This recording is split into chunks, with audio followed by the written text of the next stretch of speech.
कला कौशल। एक समय कई कलाओं में कुशल एक नौशिक्षित युवक नाव में बैठकर नदी पार कर रहे थे। वे आकाश की ओर देखकर केवट से कहे, भाई तुम ज्योतिष पढ़े हो? उसने कहा, नहीं, मैंने तो कभी नाम भी नहीं सुना। बाबू ने कहा, तब तो तुम्हारे जीवन का एक चौथाई भाग व्यर्थ ही गया। कुछ देर बाद नदी के सुंदर सुहावने हरे भरे खेतों और वृक्षों को देखकर प्रफुल्लित मन से बाबू ने फिर पूछा, क्यों भाई केवट, तुमने वनस्पति विद्या पढ़ी है या नहीं? उसने कहा, नहीं। बाबू ने कहा, तब तो तुम्हारा आधा जीवन व्यर्थ गया। कुछ समय पश्चात नदी की वेगवती धाराओं को देखकर बाबू फिर कहने लगे, अच्छा, तुम गणित शास्त्र तो पढ़े ही होगे। केवट ने कहा, बाबूजी, मैं तो कोई शास्त्र नहीं पढ़ा, नदी में नाव चलाकर अपना पेट भरता हूँ। बाबू ने उसे नितांत मूर्ख समझकर घृणा से कहा, तुम मूर्खों को इन विद्याओं का क्या पता?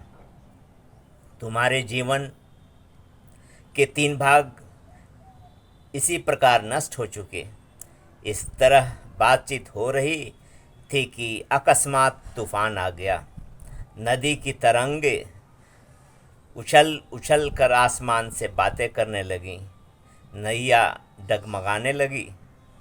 देखते देखते नाव में जल भर आया। केवट तुरंत तुरंत जल में कूद पड़ा और तैरने लगा। बाबू घबराए। इच्छा न होने पर भी उनके मुख से भगवान बचाओ ये शब्द निकल ही गए। केवट ने तैरते हुए पूछा, बाबूजी, क्या आप तैरना नहीं जानते? बाबू ने कहा, नहीं।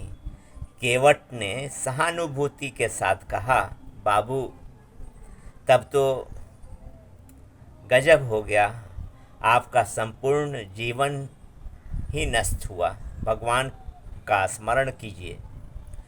सारांश यह है कि सब विद्याओं में निपुण होने के पश्चात भी जैसे तैरना न जानने से मनुष्य की